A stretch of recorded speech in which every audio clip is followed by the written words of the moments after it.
Welcome, everybody. I really appreciate you guys taking the time to join myself and the staff.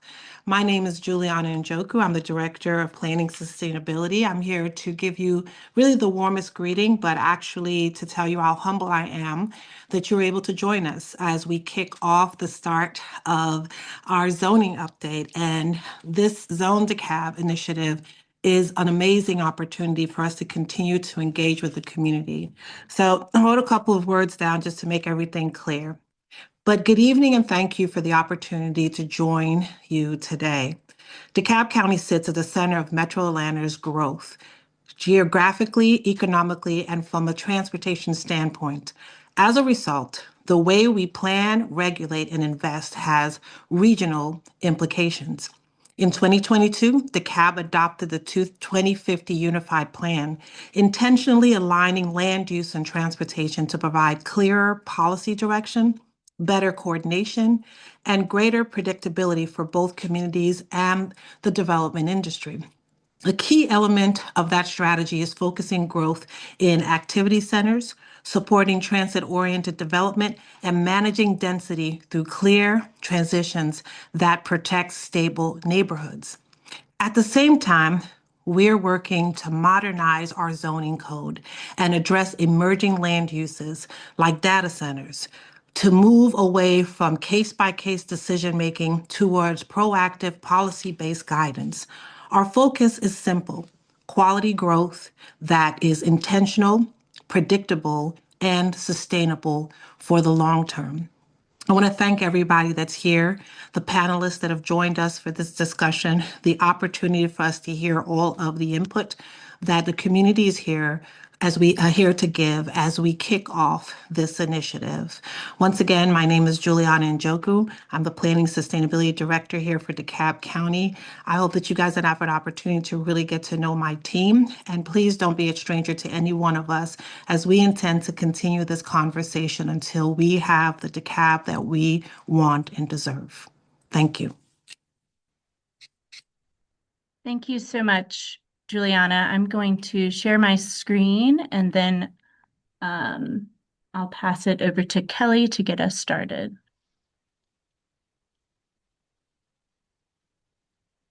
Okay, can everybody hear me okay?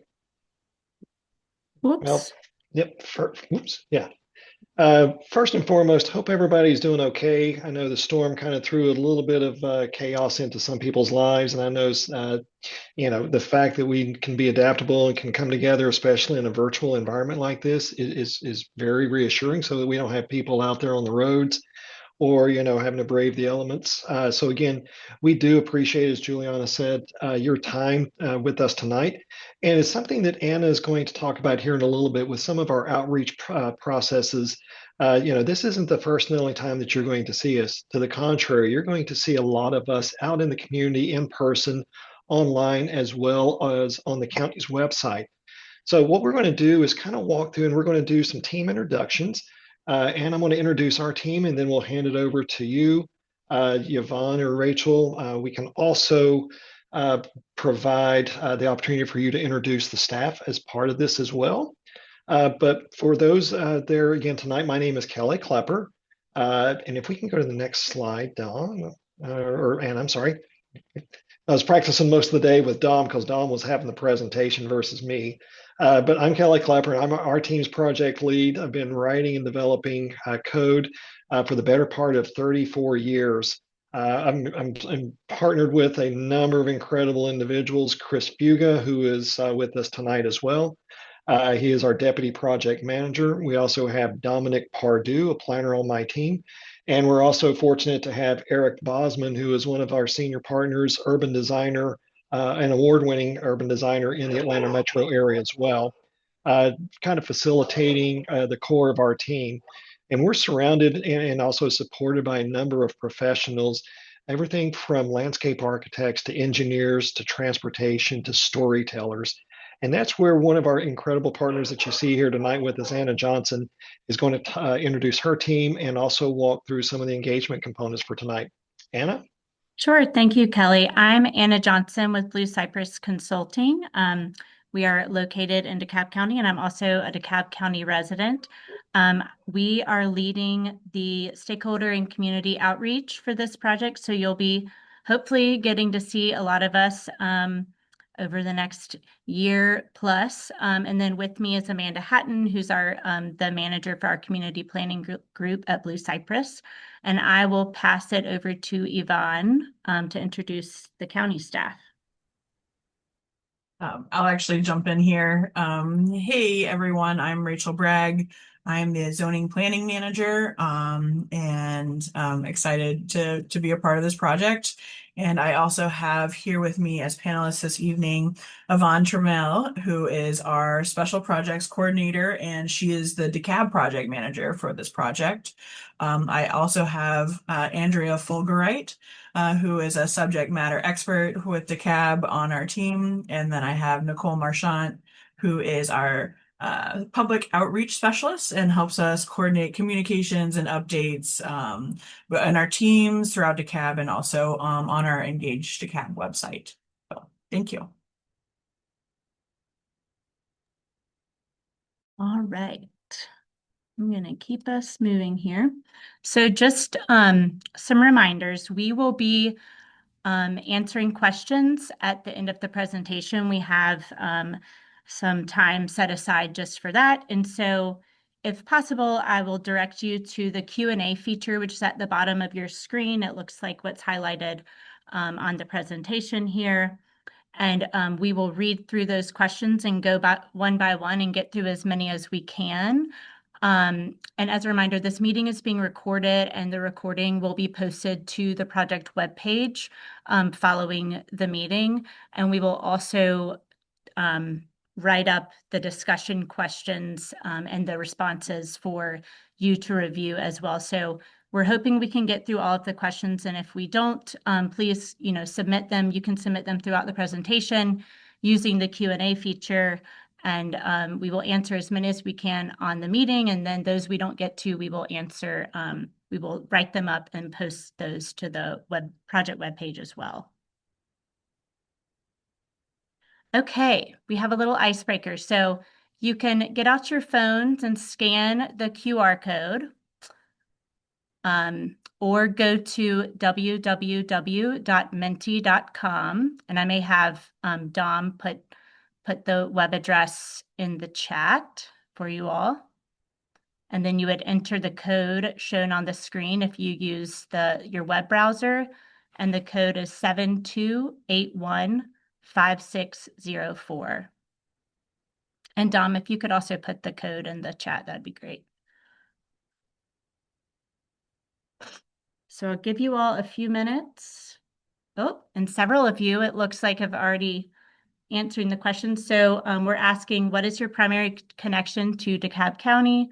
Are you a resident, business owner, property owner, developer, builder, or other? So we have a lot of residents here tonight, a little mix here, which is great to see.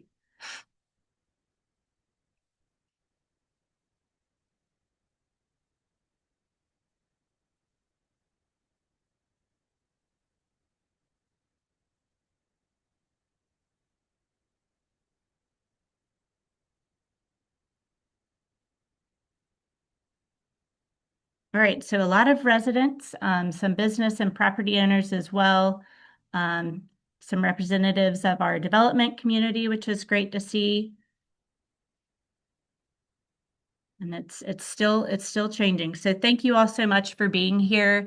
We're really excited to kick this process off with you all, and we're excited to see you out in the community as we move through the process and get your input and update the zoning code.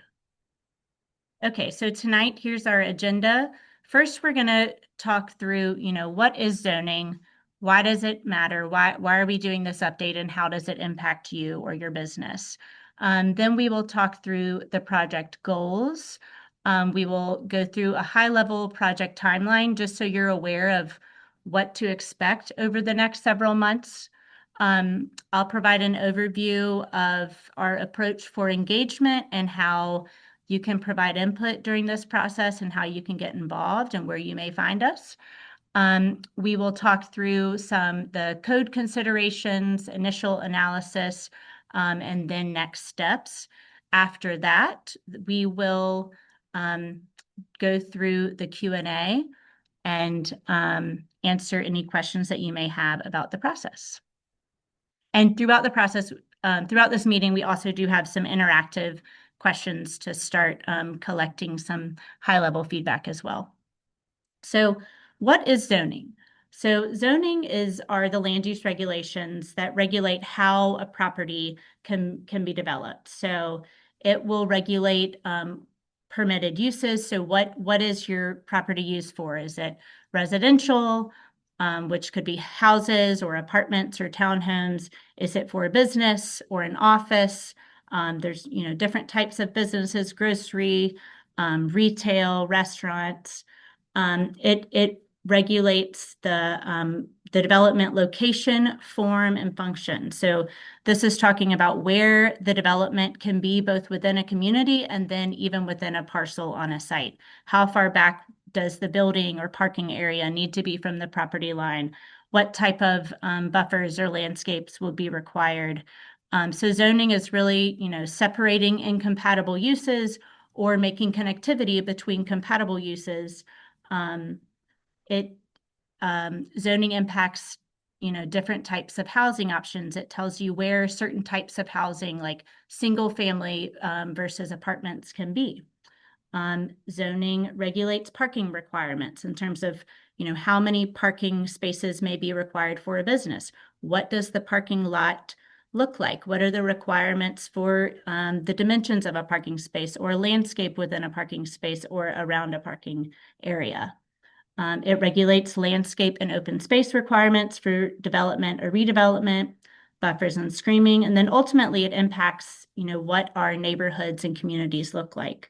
So in the long run, our zoning is the tool that implements the county's unified plan, which is the comprehensive land use plan that is a 20-year, looks down the road in 20 years. What do we as a county want to look like? So the zoning regulations are the tool that really implements that vision for growth and development across the county. Okay, so why are we updating DeKalb County's zoning and sign codes now? So if you visited our website, you may see that the county hasn't done this type of overhaul of their zoning code in about a decade. So it is time, as new uses are changing, development, the county is evolving. It's important to go back and update your development regulations to make sure that the development, aligns with the current community priorities. So to modernize standards and simplify regulations, so to make the code easier to understand and administer, to help ensure future development aligns with community priorities, to help address current housing, environmental, and economic needs, and to ensure future development aligns with the needs of residents and businesses. And then, oh, sorry, Kelly, did you want to say something? No, I was just going to chime in there for a second. That's a very impactful statement, especially when you start thinking what all has occurred in the past 10 years, how much change has occurred in the county itself. So, you hit the nail on the head, Anna, and why we're doing this, and more importantly, why the county has undertaken this process is to, take a look back and say, do the codes that we have in place right now serve the needs of our residents and our businesses? A lot of times in what our team does, we work with communities all across Georgia, especially the metro Atlanta area. And, one of the things that we start to see is the codes were great when they were written, but times have changed. And I know that's one of those things that our team has talked about with the county staff, Anna, as we're going through this, especially the what and the why. And, this actually starts to feed into another one of the, how do we do this? Yeah, thank you, Kelly. And I think that, thinking about a lot of people are like, well, what is zoning and how does that really impact me? And so we started to break down, different potential perspectives. And this is not an exhaustive list of all of the ways that, how zoning impacts us and why this very technical type of planning process is important to everyone in the community. So these are just some examples. So if you're a property owner, it may impact how you can use and develop your land in terms of what type of building you can put there, what it can be used for, what it will look like, what type of units. If you're a homeowner, it can affect what type of improvements you can make to your home or property. So if you wanted to do an addition, or how tall your home can be, or how far back from the property line, if you wanted to have an accessory dwelling unit or a shed or a pool, zoning regulations typically impact that type of thing. If you're a business owner, it may impact where you can locate your business, depending on what type of business it is. If you're a community advocate, it impacts how, walkable or green or connected. So this is thinking about, regulations for sidewalks, regulations for, in more urban areas, it would impact like block sizes, connectivity in between adjacent parcels. And then just in general, it affects, how we can access roads and sidewalks and bikes from neighborhoods and different types of community centers. Kelly, did you want to add anything? Yeah, and again, the code's going to affect different people in different ways. And I know some of you are probably both a homeowner and a business owner, as well as property. So understanding the what and the why. And a lot of times people will kind of look at this and go, well, I don't want this next to my house. Well, that's great. That's what we want to hear. But also we start to see sometimes I'll say those lines getting kind of blurred between what is that vision and what are some of the things that the county can do versus things that they can't do. And when we start looking at things like certain areas of MARTA or some of those components, or even things like the airport, they all have different set of regulations and different governing bodies. So it's also very important to understand exactly what the county can and cannot do, and more importantly, how they kind of work with the cities. And we all know that there's a number of the cities in the county as well, Anna. All right. So now we have a pop quiz. Just kidding. Okay, so this is another Mentimeter question, and it looks like some folks may have started to answer this, but how familiar are you with the current zoning ordinance? And you should be able to, you should be able to move through it from the same link that was used before. So we have a lot of people that are somewhat familiar, some very familiar, which is great because zoning can be very technical, and even as a planner, it can take some time to get used to and to understand all the layers of regulations. So through this process, we're hoping to simplify that for DeKalb County. Okay, a lot of somewhat familiar. So that's great. And I think that, having that familiarity will definitely be helpful and allow you to give even more meaningful input as we get into more detailed parts of this process later in the year. Yep. Okay, I'm going to move us along. And Kelly, I believe I pass it over to you for a little bit here. Yeah, so thanks, Anna. So, I love the fact that we have, like I said, some folks that are saying, yes, I'm very familiar with it, some that have some, and, even the folks that said, I have no familiarity at all, believe it or not, you do. When you go to a shopping center, when you go to a restaurant and you're talking about parking or, what about the trees that are there? Those are things that are actually regulated and controlled by the zoning ordinance. So think about those things that as you're going, in your neighborhood or to your business or to the park, and start looking around and seeing what's around you. Those are the things that are actually part of the zoning code that we're working with. When you look on the map, we know that DeKalb County is a very large community. It's got a number of cities that are distributed throughout. There is inside the perimeter, outside the perimeter. And as we've kind of talked about, especially with staff and some of the county commissioners, there's an inherent understanding that what goes on in the northeast portions of the county will not be the same things that happen inside the perimeter and, looking towards that southwest portions. So as we start looking through the code and understanding not only the geography, and the geography that we're talking about is the areas that you see there that have the colors. So this is kind of like almost like a ballet of sorts. Each of the colors represents a different type of zoning district. And as Anna was talking about earlier, each district permits certain things and where and how tall buildings can be or what types of uses. So understanding what the colors mean and then the letters that go with it. But again, we're working within the confines of what we call unincorporated DeKalb County. The cities have their own code, and we are, of course, looking at theirs to see, what they're doing.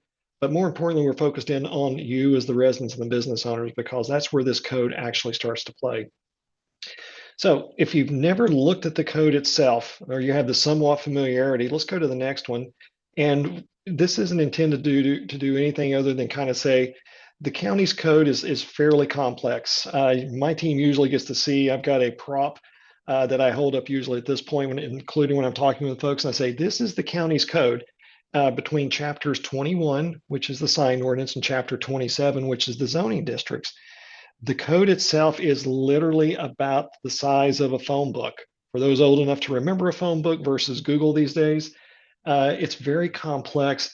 And that's where we started to kind of look, and the county started asking some questions, and those tough questions about, are we meeting the needs of our residents and our citizens and the business owners? And so that's where we were brought in to start looking at, is there a different way of saying this, of telling the story?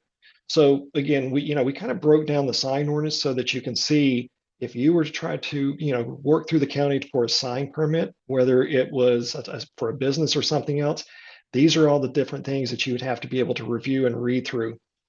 And some of this can be fairly complex, even as Anna said, to the professionals that do this every day.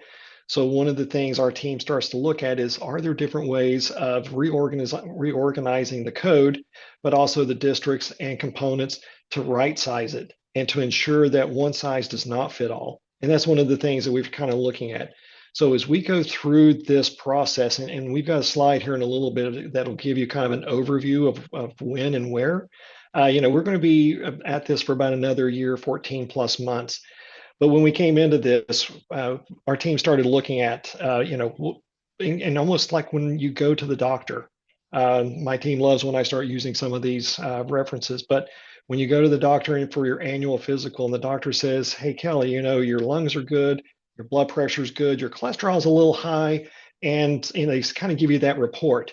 Then, they're not fixing you right at that point, but they give you the outline of things that you can do. Similar approach that we take here. So we do that diagnostic. And as part of that, we came up with a series of goals. One is to modernize the code structure so that it's not just the citizens and the residents and the business owners, but the commissioners and people that use the code on a daily basis can actually have a meaningful code to be able to work from. Some of the standards can be very, very complex, and they don't need to be. So we start thinking about what are some of the ways we can update the standards using either best planning or engineering practices, reflecting on new terminology, and then also starting to look at the development process itself. From the time that somebody files for a site plan approval, how long does it take to obtain a building permit or a renovation at your house? So those are the things we're also looking at. And then more importantly, as we start thinking about things like the comprehensive plan, like Anna was talking about in the community visions, and you may have heard throughout the course of time, some of these small area plans, they make references to the vision, what the community or this portion of the county wants to be.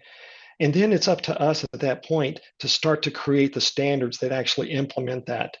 I'm going to skip this next one and come back to it, but consistency with, and it's a long way of saying, what is the state law saying that we can and cannot do these days? What do we need to be consistent with at that point? Because, as the legislature makes changes to certain things, we need to make sure that the code that the county has is consistent with that. And then they say a picture is worth 1,000 words. We actually provide, as part of our assessments and our updates, graphics that physically and visually illustrate key components, because when we read the written word, it can be interpreted a bunch of different ways. But if we're talking about a certain type of sign or the style of a tree or a buffer, if we have that graphic that you can look at and understand, okay, this is what needs to be between my house and this business or my house and this other development, it's easy for you all to be able to look at and understand. Same thing as the county staff as well. And I want to talk a little bit about the project timeline, and then I know you want to be able to talk through the engagement process, because that's a key component to what we're doing. As we've kind of talked about, we kind of broke this up into three key phases.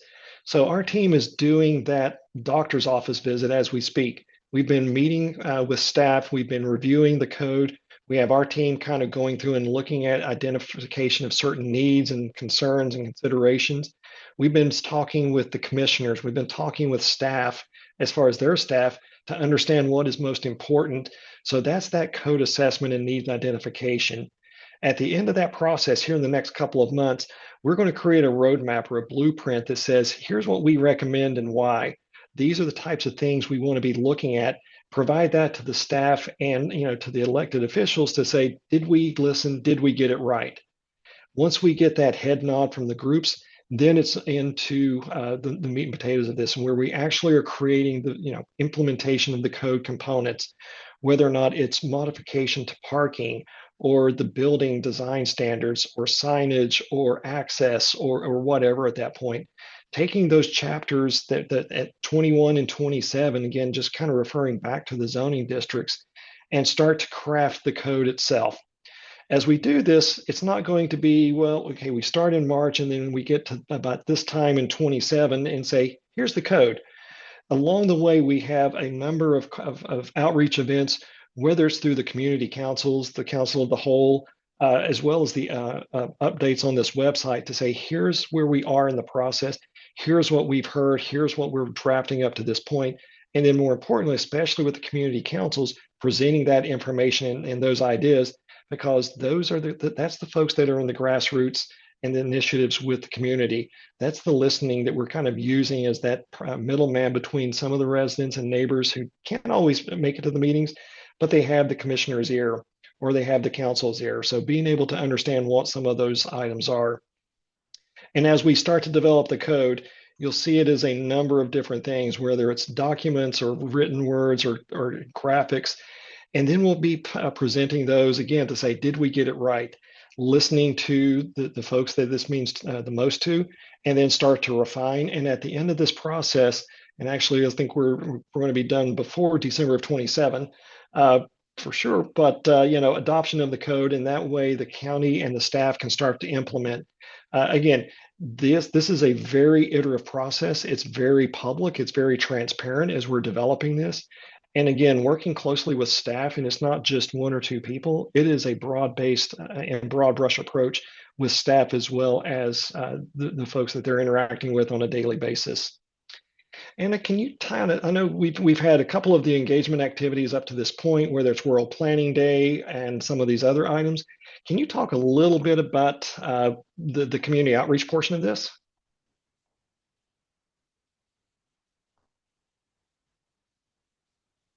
Did we lose Anna?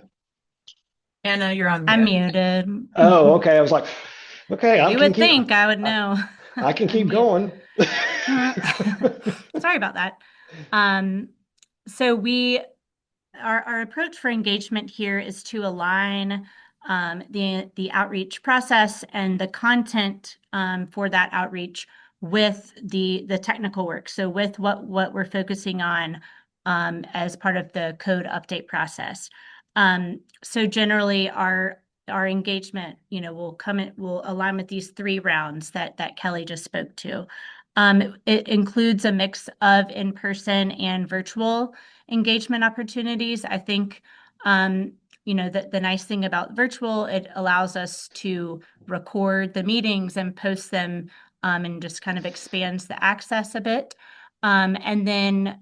But we also certainly understand the benefit of in-person outreach. So we will be doing an in-person community meeting. We will be at pop-up events. We will have pop-up project booths that travel around the county. So if you go to our webpage and subscribe to updates, that's a great way to stay in the loop for where we will be next. And we will also, send out promotions through the county's communications channels about upcoming project hosted events.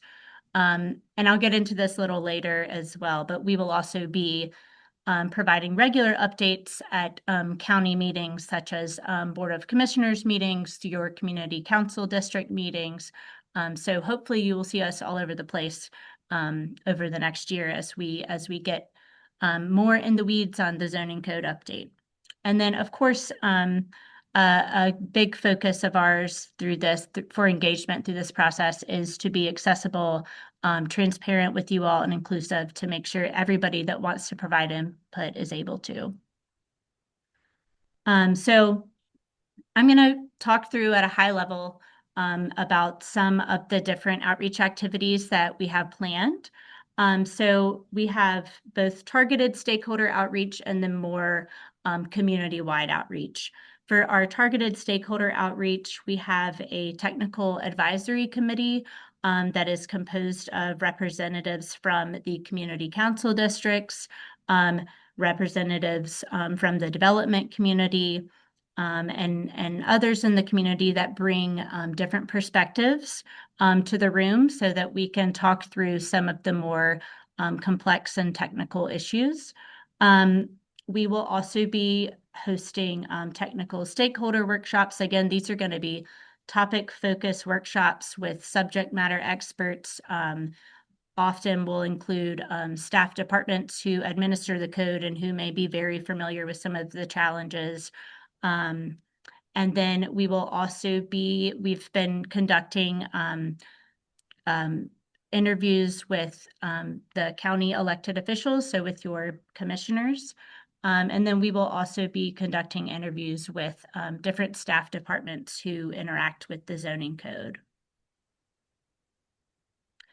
In terms of community-wide meetings, we will be, as I mentioned earlier, we will be attending some of the regularly scheduled Board of Commissioners meetings, Planning Commission meetings, Community Council meetings. This is our first open house. We will also have an in-person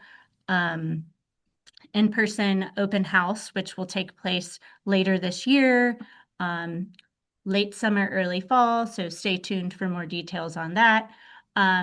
We will be hosting a design charrette open house, similar to what I just mentioned. We will also host another one towards the end of the project so that you can come back and kind of react to, make sure that we've heard you right and react to some of the refinements for the zoning code. We will be facilitating pop-up project booths. So this is when we would participate in a local community event or even like a farmer's market. We are planning to partner with the Aging in Place group.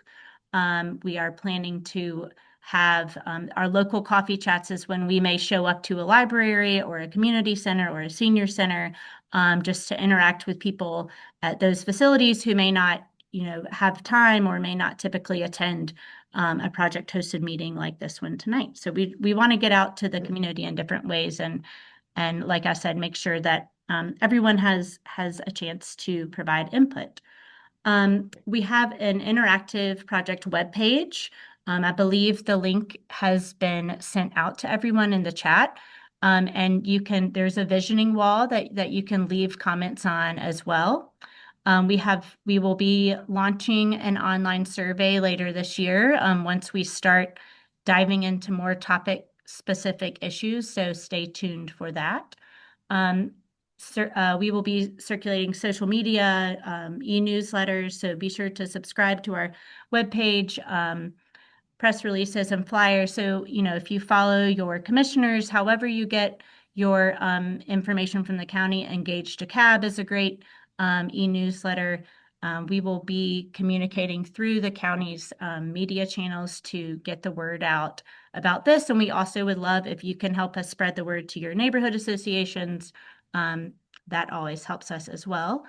We will be launching, hopefully soon, a video series that breaks down, the different complexities of zoning. And these will be short videos that focus on different components of the zoning code update process, how the code is administered in the counties, and just different, questions that you may have about the zoning code and common questions that we see.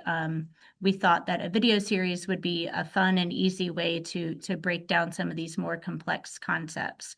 And then at Sam Street, which is where the county's zoning office is, we will have a project booth, which will be similar to the visioning wall that you may see on our webpage. You would also be able to interact with a real visioning wall at Sam Street. So that will be there soon as well.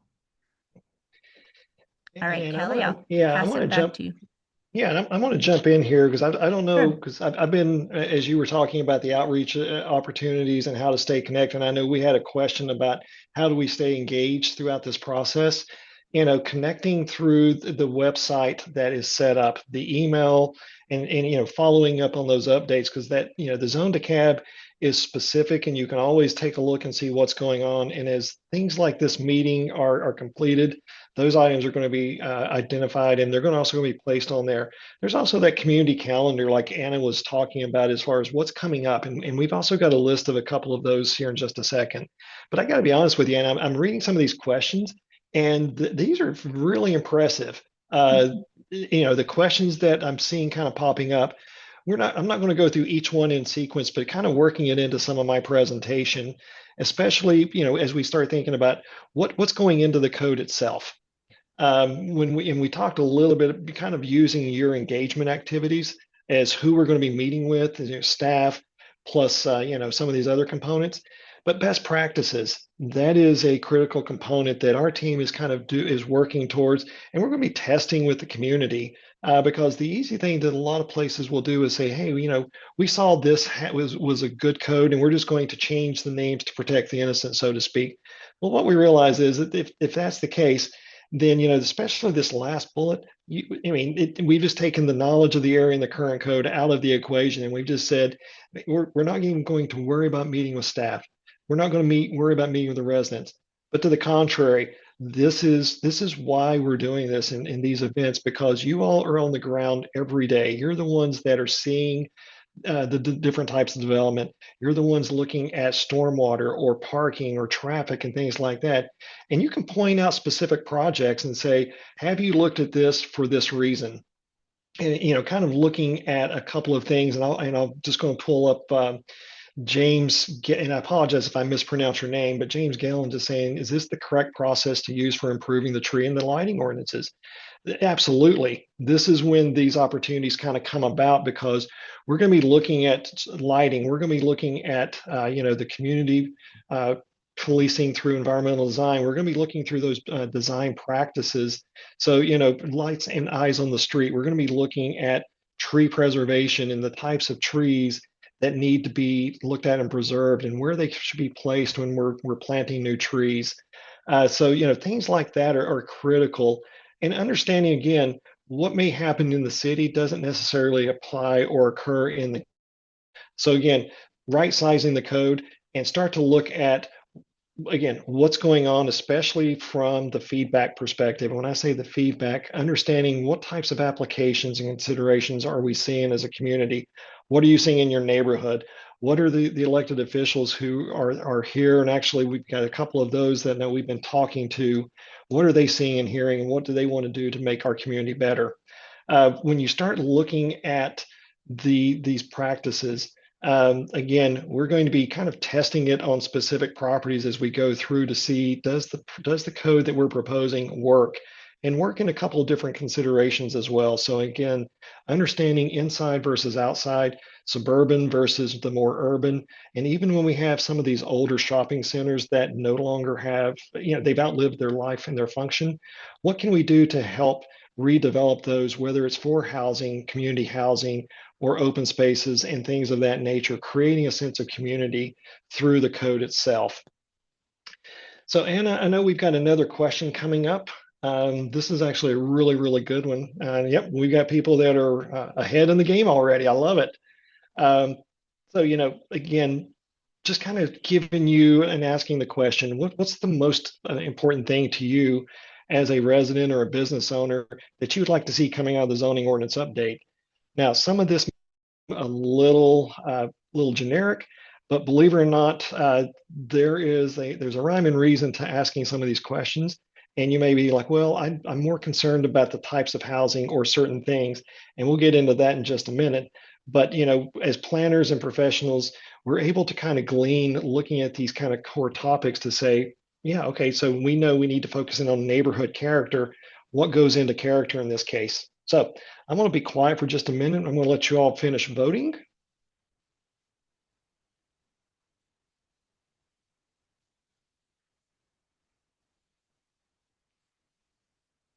And I will defer to you when we have a critical number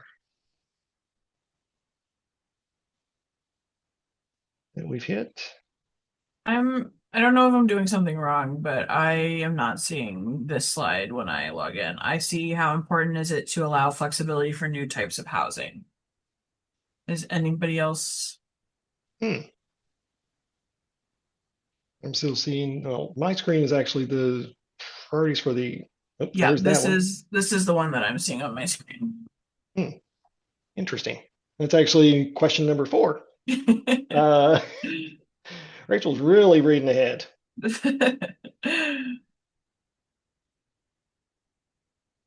Tell you what, Anna, I'm going to Looks talk for a like minute. Yeah, looks like Yeah, one second. Let yeah. me, yeah, yeah, looks like lots of people are seeing that one. So okay. while that is kind of loading back up, I'm going to kind of walk through a couple of the questions, especially when we think about housing choices and housing options. Absolutely, we know that that is a huge topic of consideration, and it's not just what we call the national builders or the mom and pop or the local builders, but housing for all. And we in Rachel and Yvonne, I keep forgetting the young lady that we talked to early on in the process.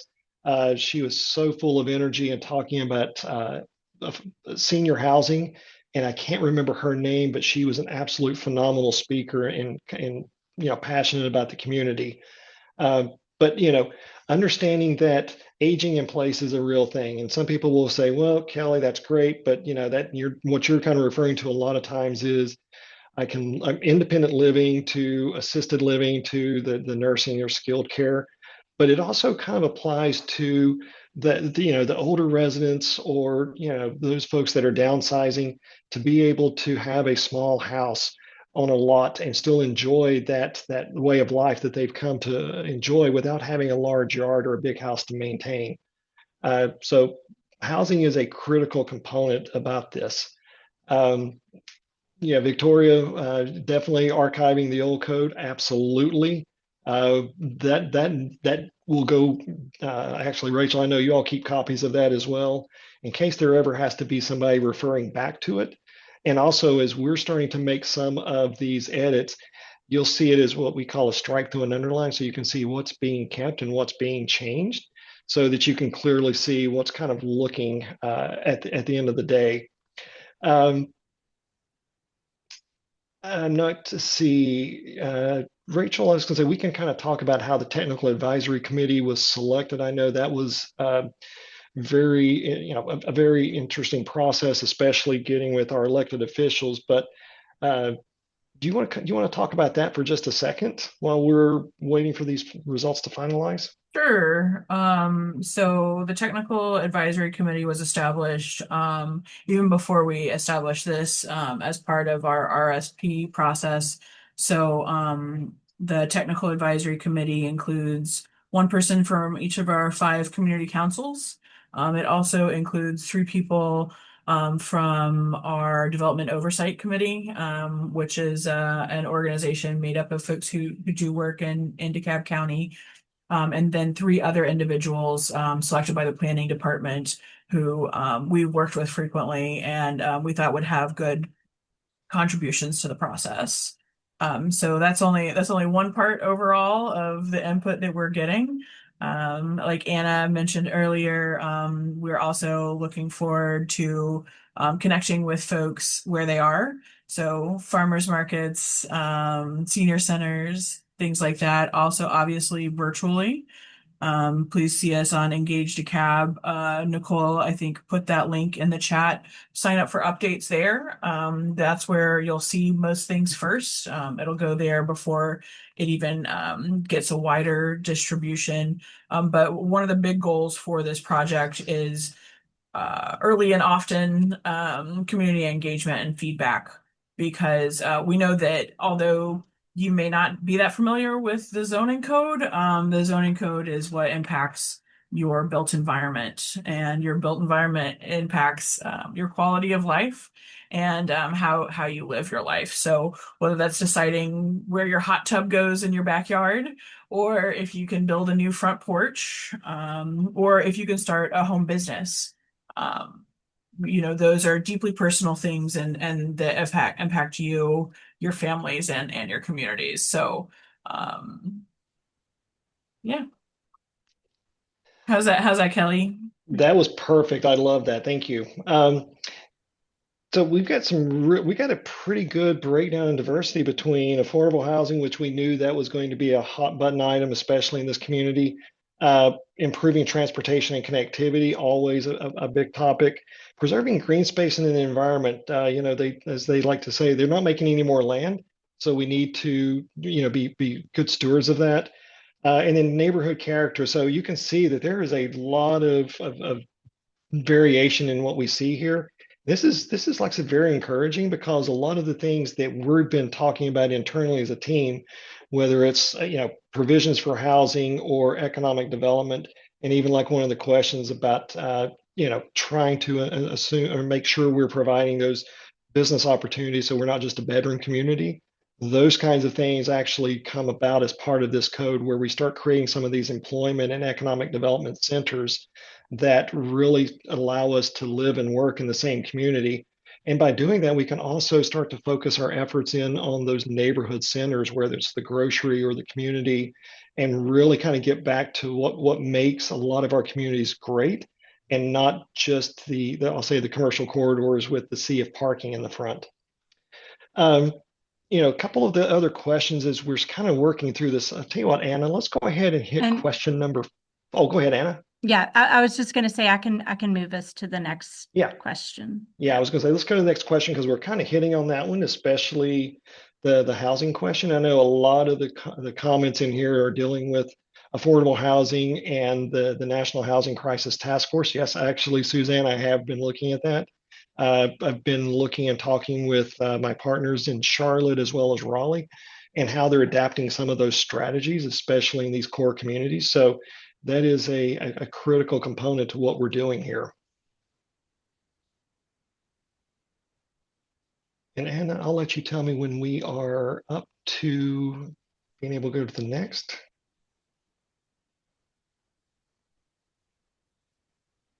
Let's see.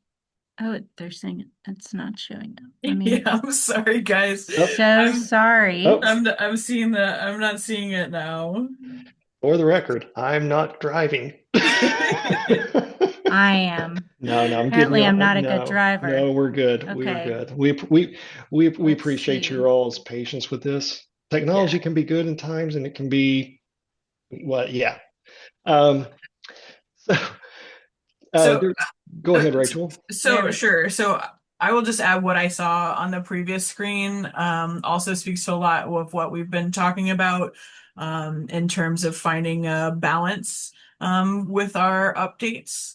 Right. We know that we need to accommodate new residents. We know that people want their kids and grandkids to be able to live and afford to live in DeKalb.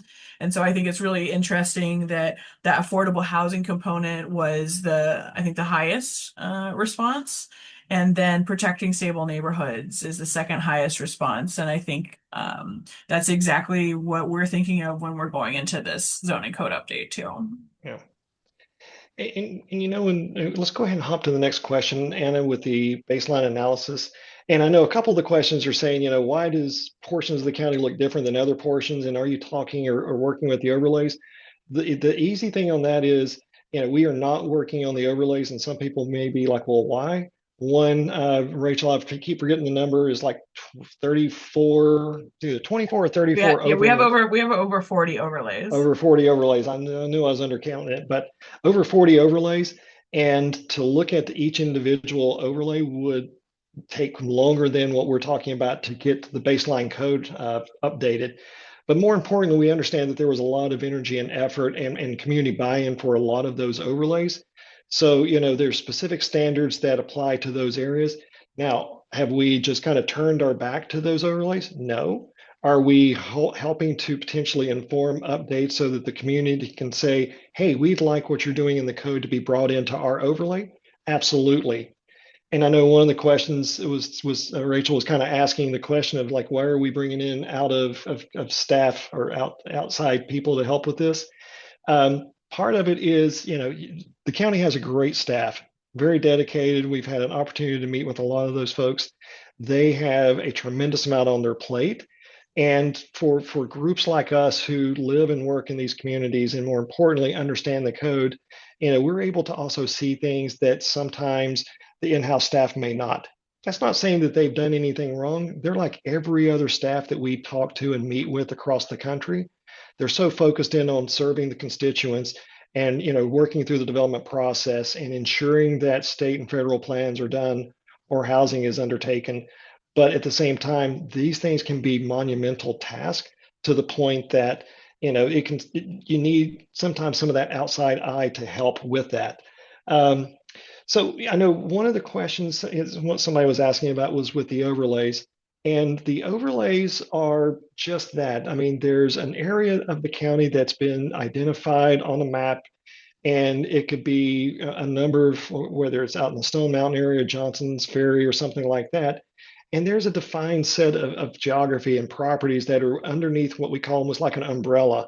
So you may have your baseline zoning on the surface, and this is where I start to talk with my hands, and my wife loves it. Sorry, Rachel and Anna. But we have our baseline zoning that says, okay, you can do residential and commercial and office, but we want to add on additional design and development standards that go above and beyond. So we're adding some additional components to that area to either look at housing designs or additional landscaping or things that are specific to that portion of the county. So again, these are almost like little subsets of the county that have additional design and development standards.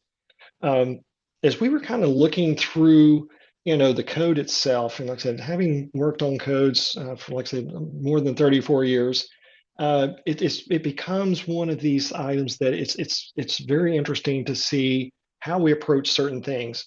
Bad dad joke number 2 or 3 for the evening. When we start thinking about outdated framework, a lot of people start to think about, and thankfully you can't see some of this, but 10 years ago, who had ever heard of pickleball? And, now it's the craze. Well, what a lot of people don't understand is pickleball was actually created in 1964. Did we even think about it until 10 to 15 years ago, especially as we started thinking about some of our recreational facilities? So when we start thinking about some of these different uses, we have to start thinking through the framework that we're talking about. When we started looking at some of the standards, and I know some of the comments and questions that we're seeing here are saying the same thing, they seem a little inconsistent. There may be something that's talking about housing here, but it's inconsistent here. So we really want to try to simplify and bring those standards together. And more importantly, start to recognize not only what's on the ground today, but what do we want to see as a community? What are those next generation types of uses that we can start to apply to create those economic and employment centers, to create those neighborhood stabilization components? And that's where we start getting into what we call a use table. And that's very similar to what Anna was talking about earlier with the districts and certain types of things. There's actually a summary table in the code that if you wanted to look up, where can I do a nail salon, or where could I do a real estate office or an engineer's office? You can look for that in a table and start looking to see what the zoning district is. And then it starts to become a little bit of a treasure hunt of going, okay, if I'm in this use in this district, what do I need to do to be able to do that? Also, and I know I did see something from a land use attorney, so you'll definitely probably agree with this. Some of the things that we see on here are, truly are one size fits all. So what is being proposed or regulated inside the perimeter is the same thing that's being applied outside the perimeter. And so there's definitely differentiation between those areas, and we need to try to come up with parking standards and code components that understand and address those types of things. When we start looking at design and development, some places will default to what's called a form-based code. Are we proposing that here? we may be looking at some of the form-based components. We're not all the way there yet, and that's something that, again, we need to be able to test.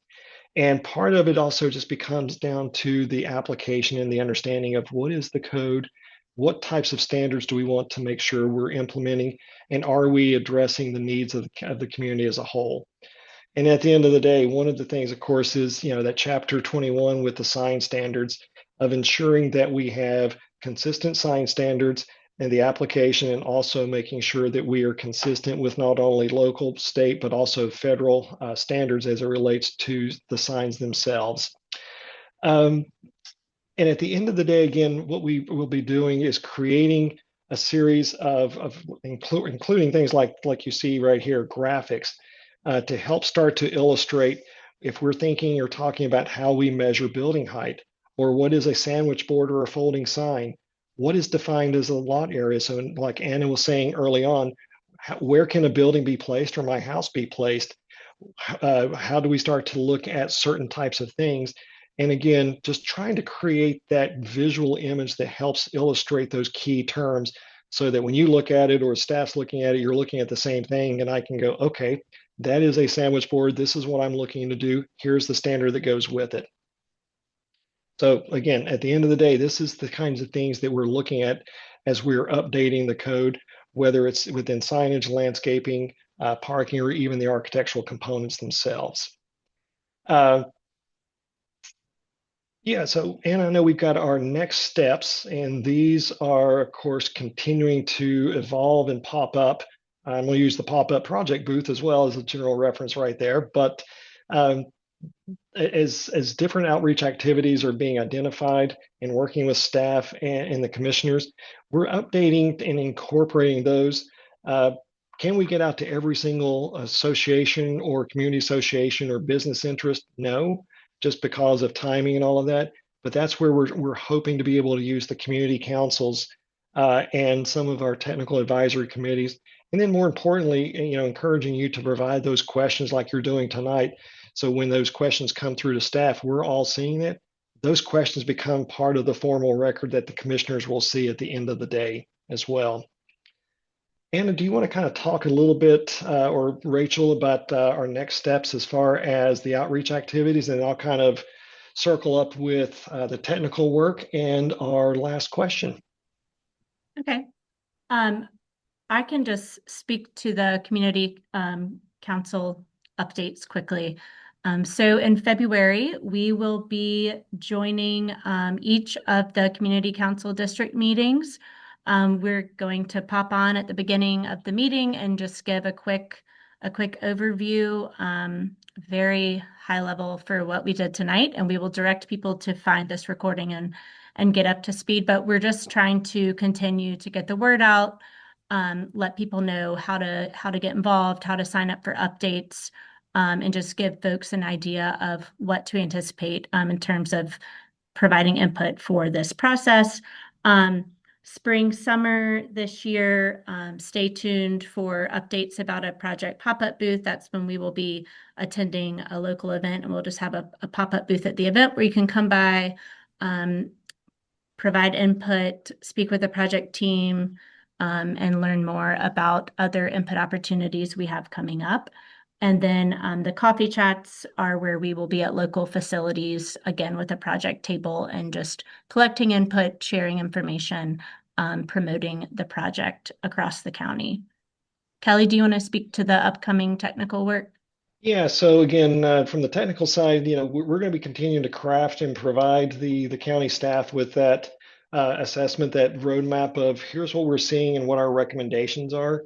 And when I say that, it's going to be looking at not only the current code, providing comments so that you can see exactly what we're talking about, but then also providing a series of recommendations that we vetted and will be presenting, like I said, to staff and in our technical advisory committee. So that is an ongoing process, and we're going to continue to be refining those items as we speak. One of the first portions that we're really kind of tackling head on is the sign code. That's one of the items that the county staff has identified that they would definitely like to see undertaken sooner rather than later. One, because it's its own chapter. Two, just because it's its own chapter, and it's easily kind of broken out at that point. The rest of the code is being developed as we speak. So we have a couple of our folks that are currently looking at everything from the housing to residential to the businesses to stormwater to sidewalks, how we connect between businesses and parking lots. And then more importantly, starting to kind of think through right sizing portions of our transportation system. When we start thinking about, and I know Jacob, you just asked about, what is the sign code? The sign code is that portion of the county's regulations that say what type of sign I can do either on my business, coming into the entrance of my neighborhood.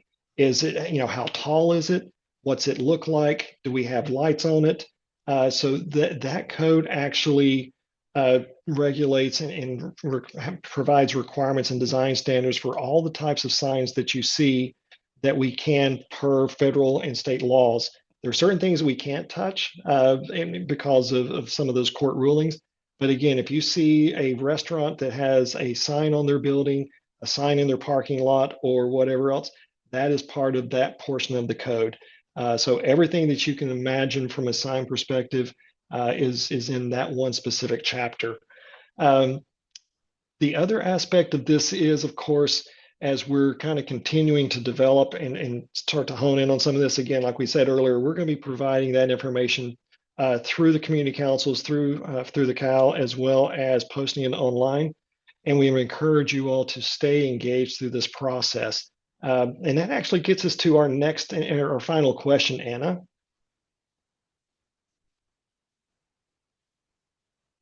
I love this. Like this one's working correctly. Yeah. I'm actually surprised that the social media was lower than this. Because we usually see emails as one of the lower ones just because of all the email traffic that we all get. But the county website updates are that is a simple, easy, straightforward approach that we of course are taking. Social media, I know the county's got a very robust outreach component on that, so ensuring that information is getting out there. Anna and/or Rachel, can you talk a little bit about what we're thinking from some of the emails and how folks sign up and stay connected to this process? Sure, I can speak to that. So if you go to our, I feel like I've said this a lot. If you go to our project webpage, there is a button where you can subscribe for updates, and that will sign you up for updates through Engage DeKalb. So you will be getting updates about a lot of other planning efforts going on across the county. And you'll know how to participate in those. They may be in your backyard. And so, yeah, it's a great way to just stay as a DeKalb County resident. I follow that email as well, and it's a great way just to get up to speed about what's going on around the county, especially in your neighborhood. We will definitely be posting project updates about this project. We will also try to send updates through the CEO's office as well, and just as many different ways as we can. And we ask if you want to push this out through any of your networks, please feel free. We have shareable social media that we're happy to distribute. And so, yeah, but for emails, if you subscribe through our project webpage, that's a great way to get connected to our email newsletters. So with that, I know we are kind of coming up towards the end of our session. So the thing I will say is I know several of you have provided us questions. All of those questions are being recorded, and we're trying to either discuss those as we can, provide some of that information here tonight. Some of the questions we'll definitely need to follow up with you on. So by providing your name and information, we'll be able to try to answer those questions as part of maybe like a frequently asked questions component to put up on the website. Not necessarily call out, Davis was asking about, you're going to be working on the sign-in codes specifically or simultaneously, but just, a general question regarding some of the items that we're seeing here tonight. I do want to say that I appreciate the way the comments have been coming in, the questions. It's a very, I'll say, engaged and informed group that we have here tonight, Rachel. Um, I appreciate uh, the professionalism and also just the way that the questions have been posed. Very cooperative and very much in a partnership type of environment. So thank you to those folks.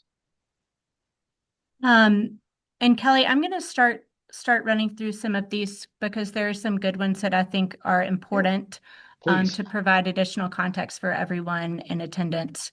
And these are coming in fast, but okay, there was a question.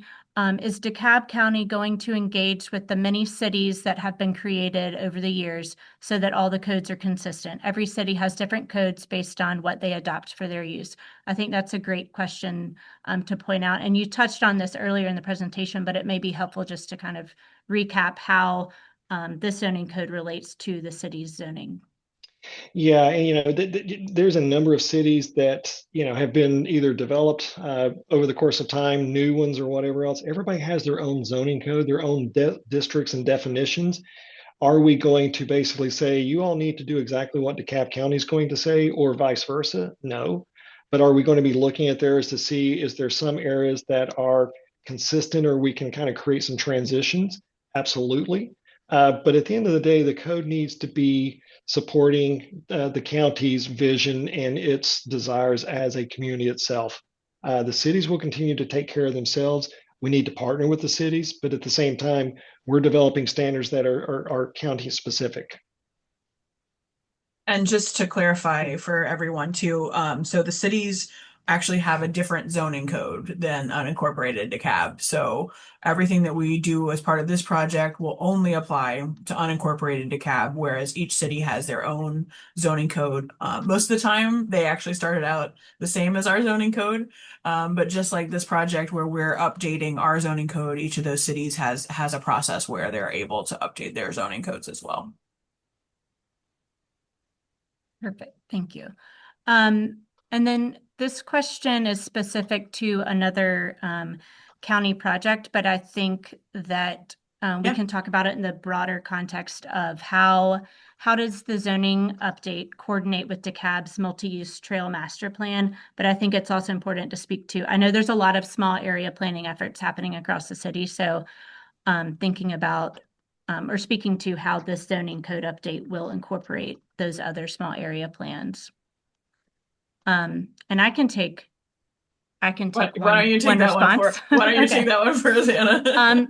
As someone, I've worked on some of these small area plans across the county, and several of them in the recommendations will recommend specific zoning updates, often related to housing type or lot size, things like that. So we will definitely, that's part of our, in this first phase is what, we are collecting information, gathering data, trying to understand, what are all of these different planning processes happening across the county. And we want to make sure that this zoning code aligns with the county's comprehensive land use plan, the unified plan, as well as all of these smaller area planning efforts. So we will be considering, and we have reviewed, thinking about how we can incorporate recommendations from those other planning efforts as well. There was also a question, will there be a meeting with the planning commissioners? Yes, so I mentioned this earlier. We will be providing regular updates to, and we will post an alert on our webpage and send out an email when we will be attending those meetings. But we will be attending the Board of Commissioners meetings and Planning Commission meetings for periodic updates during this process, and then of course during the adoption process. Let's see. What happens if an overlay is not consistent with the current use of a property? Do you want me to take it? Go right ahead, Rachel. That's always a fun one. Sure, absolutely. So it may be that the use is what we call legally non-conforming, or what you may know of as grandfathered. So what happens is, if you have been operating a business or have a use that predates that overlay coming into play, then you're allowed to continue doing what you were doing before the adoption of that overlay, until you stop doing that use for 6 months or more, is the way DeKalb's code is written. Callie, you got anything to add to that one? No, I was going to say that's the biggest thing right there. You said, some of it may just be non-conforming, which means it was on the ground before the code was adopted. And we've got processes and codes that try to deal with that, especially if we'll say later on something happens, it's damaged or whatever else. But until that time, yeah, we're kind of there with what's on the ground. Rachel, can you Sure. also speak about how the zoning code update impacts or doesn't impact currently established overlay districts? Yes. So this scope of this project is to focus on updates for the zoning code for the entire county.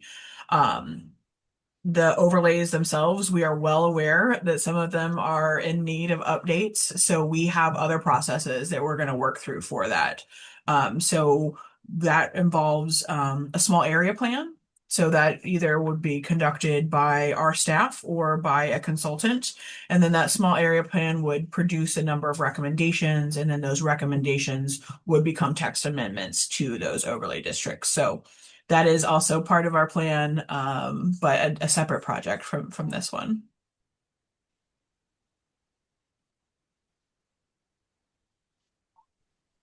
Okay.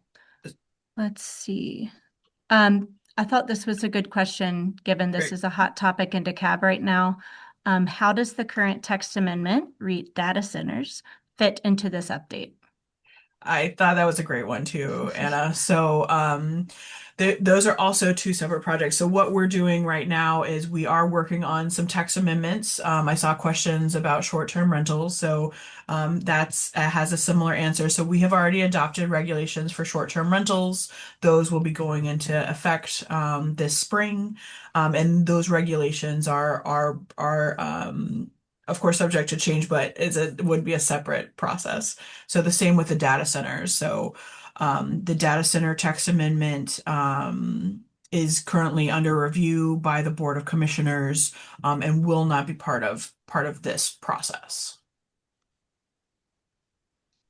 And Rachel, How's it that? may be helpful to speak to, as there may be these one-off code amendments that Great. occur over the 2-year process, which would be pretty common. So just thinking about, how those will definitely be considered, and we would make sure they're aligned with our process, but they would be a separate. Yeah, no, thank you for that, Anna. So yeah, we are trying to decrease the number of changes that we make to the code overall, so that most changes will be done through this process. But there are emergency things that come up, like data centers, other things that we may not even be aware of yet. So when we get a high priority like that, and we get a priority either from the Planning Sustainability Director, or the CEO, or the Board of Commissioners, we will take those on a case-by-case basis. But our goal is really to limit that so that we can really focus on this larger project that will impact the entire county. Thank you. I thought one of the questions that I really liked was, how can the zoning code update help to increase housing options for residents as they age? And how could you incentivize the development of minimally accessible housing that can be adapted if a resident's mobility becomes more limited? Love that question. Me too. That is so great. And that's where I was trying to remember the young lady's name that we were talking about earlier. Oh gosh, that's going to bother me the rest of the night, Rachel and Yvonne. But absolutely through this process, the vision being established, but then the code implements, like Anna was saying. So if there's incentives to where I think it's actually Bonnie. Bonnie, are you here? I think Yep. I saw you in the. But sorry to interrupt. Oh no, I think it was Bonnie. I mean, she won. Yeah, She had. Bonnie's in our audience. Yes. Okay. Yep, Bonnie, thank you. I love talking to her that day. But listening to those types of things, I'm not going to say tiny houses, but there's ways that we can create um, accessible houses that are quality built. It still is the single family, small lot detached, or housing, different styles of housing itself, so that the residents aren't in an apartment building, that they can still enjoy green spaces and open spaces. But more importantly, it's designed almost like some of the playgrounds and parks we design these days with the universal design. It's similar type of approach for that, but also take into consideration we are an aging population. Um, I look back and my parents now are 86 and 84, and I start thinking, where would I like them to be able to live? I'll be the first one to tell you, my mom is not going into a townhouse. She likes four full walls and yard to mow. So understanding those types of things is critical. So long way of saying, yes, housing options. Can we incentivize for those types of projects? Yes. In the right place, the right setting, absolutely. I would love to hear through the email and some of the comments, some of the suggestions and things people would like to see, Rachel, because there again, I mean, we've had some great comments to so far. Absolutely. And I just have to say, Kelly, you just made our planning commission chairwoman very happy with your answer. So Tess, you didn't even know that one was for you.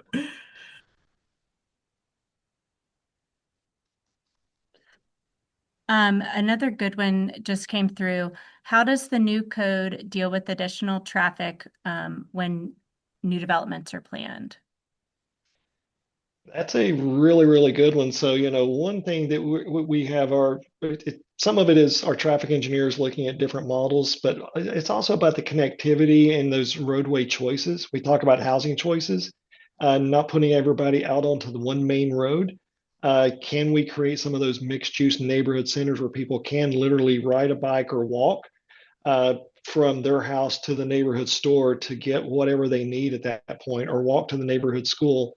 So trying to get away from the model that we all have seen over the last 40 plus years, where it's the commercial corridor with the large expanse of parking and shopping centers, and it's a single trip, but trying to place some of those uses in close proximity, really kind of looking at, can we encourage people to go from point A to point B, but while they're there, hit three or four things as well.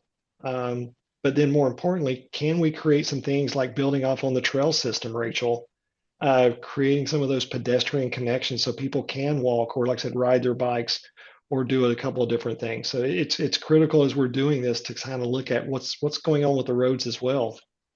Absolutely. And one of I think our one of the issues that we have had in DeKalb as it has developed as largely a suburban county is that you have subdivisions that aren't interconnected.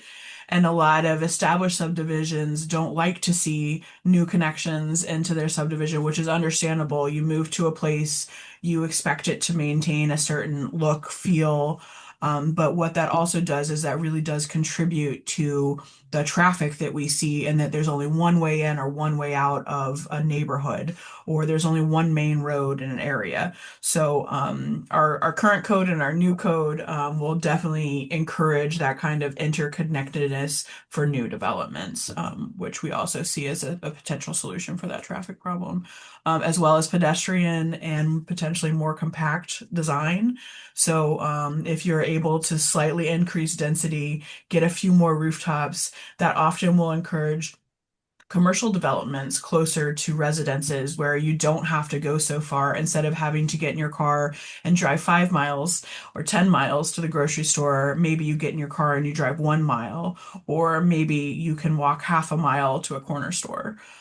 So that's something else that I am definitely looking forward to see in our update, is encouraging small scale commercial developments near our neighborhoods. Thank you, Rachel. I have a couple of questions I just want to answer quickly.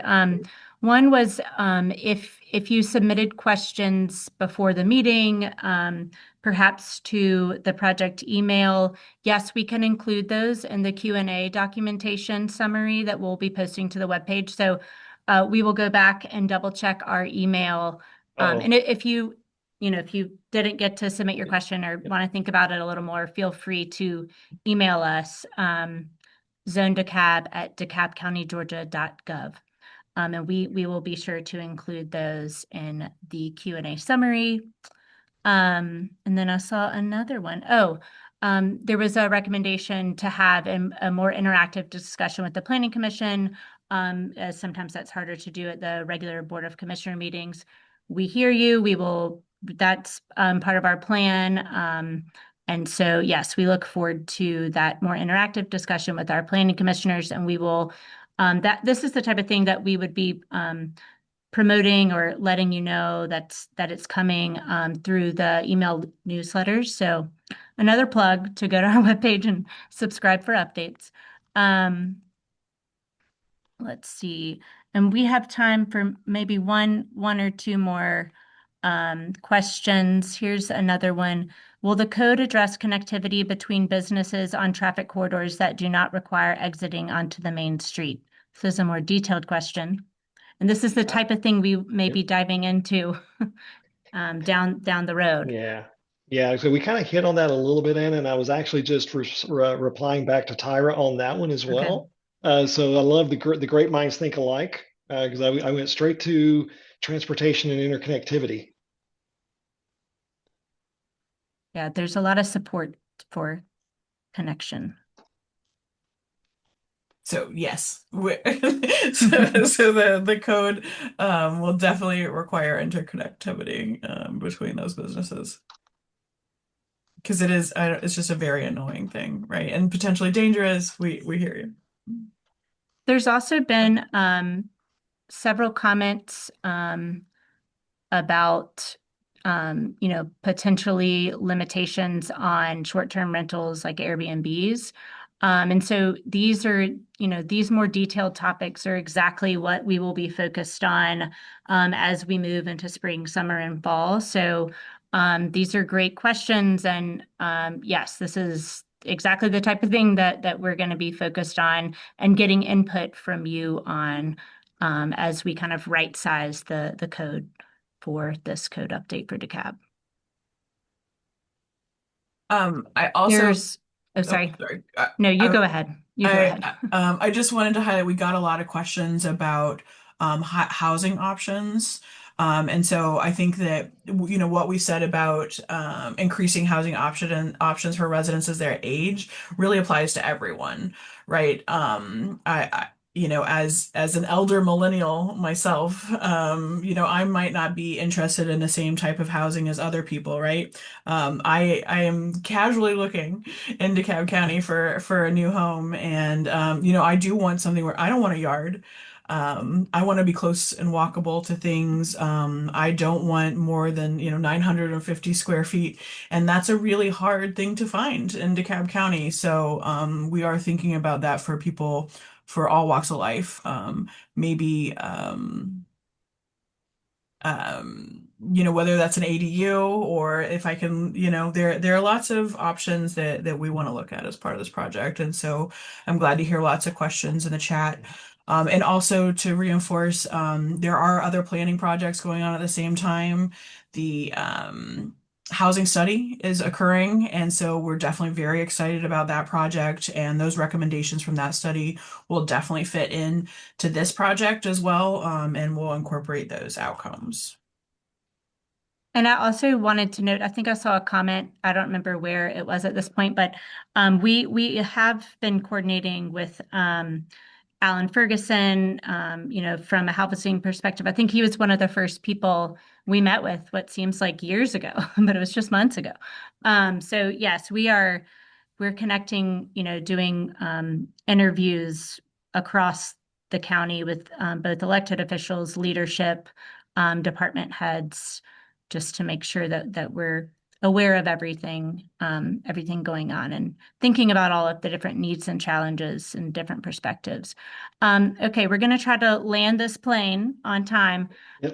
Thank you so much for your questions. They were very thoughtful. I'm just really impressed with the knowledge and participation in this meeting. You know, we put a lot of effort into getting ready. So when people actually show up and are patient with us and also ask very thoughtful questions, it helps, you know, others in the community who may not want to speak up. It helps them, you know, just sharing that knowledge and information. We hope you will tell your neighbors to come to the next meeting. We hope you will sign up for updates and continue to be involved and plugged in. Thank you so much, and stay tuned for the meeting recording and answers to these questions posted on the project webpage in the next couple weeks. Thanks, everybody. We really Thank appreciate you. you. Thank you.